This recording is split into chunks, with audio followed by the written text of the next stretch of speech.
তো সুপ্রিয় দর্শক শ্রোতা দেশ ও প্রবাস থেকে যারা আমাদের সাথে সংযুক্ত আছেন, ভিডিও দেখছেন অথবা শুনছেন, সবাইকে আন্তরিক প্রীতি ও শুভেচ্ছা জানিয়ে শুরু করছি আজকের প্রতিবেদন।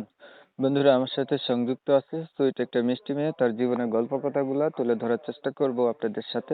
হাতে যদি সময় থাকে ভিডিওটা অবশ্যই কন্টিনিউ করলে বুঝতে পারবেন উনি আসলে কেন প্রতিবেদনে আসছে বা ওনার উদ্দেশ্য কি। আর চাইলে ওনার সাথে কথাবার্তাও বলতে পারবেন, কারণ সুইট মিষ্টি মেয়েটার ফোন নাম্বার ভিডিওতে দেওয়া থাকবে। কথা না বাড়িয়ে পরিচয় করে দিচ্ছি আপনাদের সাথে। আসসালামু আলাইকুম। আসসালামু আলাইকুম। হ্যাঁ, ওয়ালাইকুম সালাম। কেমন আছেন আসসালামু আপনি? আলাইকুম। ওয়ালাইকুম হ্যাঁ, আসসালাম। ভালো আছি। আপনি ভালো আছেন? এই তো আলহামদুলিল্লাহ, আমিও ভালো আছি। ভালো আছেন, ভালো থাকবেন, ভালো থাকাই কামনা করছি। আসলে শুনতে চাচ্ছিলাম আপনি প্রতিবেদনে কেন আসছেন, উদ্দেশ্য কি ছিল একটু বলেন শুনি। আমার প্রতিবেদনে আসার উদ্দেশ্য ছিল যে আসলে আমি তো অসহায় মানুষ, তো তার জন্য আর কি ভাবলাম যাতে ভালো মনের মতো একজন মানুষ পাই, তো ওই হিসাবে আর কি আমি মিডিয়াতে আসা আর কি আমার একটা যে ভালো মনের মতো মানুষের জন্য মিডিয়াতে আসছেন, বলেন আর কি বলতেছিলেন। হ্যাঁ হ্যাঁ, তো সেটা আর কি দাদির কাছে থাকি তো। ছোটবেলায় আমার বাবা চলে গেছে, এবার মা ওরা করে তার বাপের বাড়িতে চলে গেছে, অনেক কষ্ট করে আমার জীবন যাপন করতেছে। তো হিসাবে আমি ভিডিওটা করলাম যাতে ভালো মনের মতো একজন মানুষ পাই, যাতে সে আমার পাশে সারা জীবন থাকবে। এই তার জন্য আর কি। কার কাছে থাকেন আপনি? আমার দাদির কাছে থাকি। দাদির কাছে থাকেন। আপনার কোনো ভাই বোন নাই? আসলে আমার ছোট একটা ভাই আছে, তাকে নিয়ে আমার দাদির কাছে থাকি। উম, বর্তমানে আপনার বয়স কত চলে? বর্তমানে আমার বয়স এখন 19 চলতেছে। দাদা আছে আপনার? না, উনি তো নেই, শুধু দাদি আছে। তো আপনার সংসার চালায় কে? সংসারটা আমি চালাই কোনোরকম আর কি। কিভাবে চালান?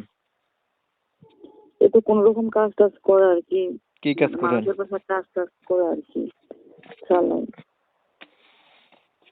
মানুষের বাসাতে কাজ করে সংসার চালান?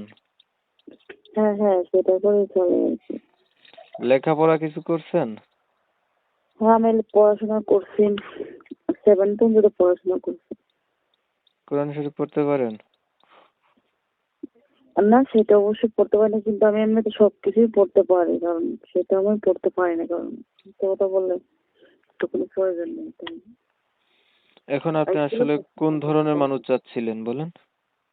এখন আমি এটাই চাইতেছি যে আমি যাতে একটা অসহায় মানুষ অন্যজনের বাসায় কোনো রকম কাজ টাজ করে খাই, তাহলে আমি চাইতেছি যাতে ভালো মনের মতো একজন মানুষ পাই, যে আমার কষ্ট দুঃখ সবকিছু জেনে শুনে সে আমার পাশে সারা জীবন থাকবে, বাট আমিও তার পাশে সারা জীবন থাকবো।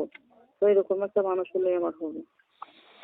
আচ্ছা, আপনি ধরেন এমন একটা মানুষ পাইলেন, এখন মানুষটার হচ্ছে কি বয়স বেশি হলো, দেখতে কালো হলো, আগে বিয়ে হয়েছে এমন হলো, উম তখন আপনি কি করবেন?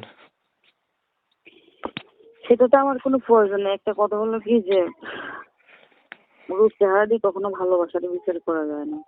একটা কথা হলো একটা মানুষের আদর্শ আন্তরিকতা মন মানসিকতাটাই অন্যরকম একটা জিনিস, তো সেটা যদি তার সর্বোচ্চ ভালো হয় তো এটা হলেই হবে। আচ্ছা ঠিক আছে, আপনার বিষয়টা আমি একটু ক্লিয়ার করে দিই আগে দর্শকদের জন্য। প্রিয় দর্শক শ্রোতা, শুনছিলেন আমি কথা বলছিলাম।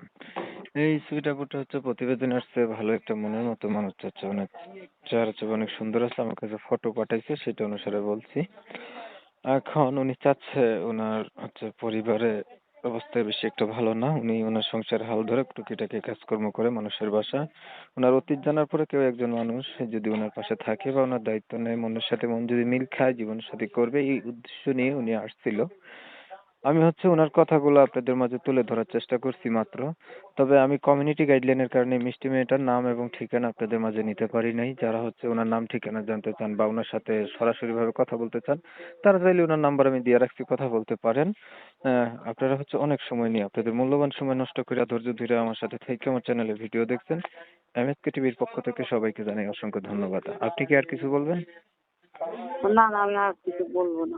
সবাই ভালো থাকবেন, সুস্থ থাকবেন, আল্লাহ হাফেজ।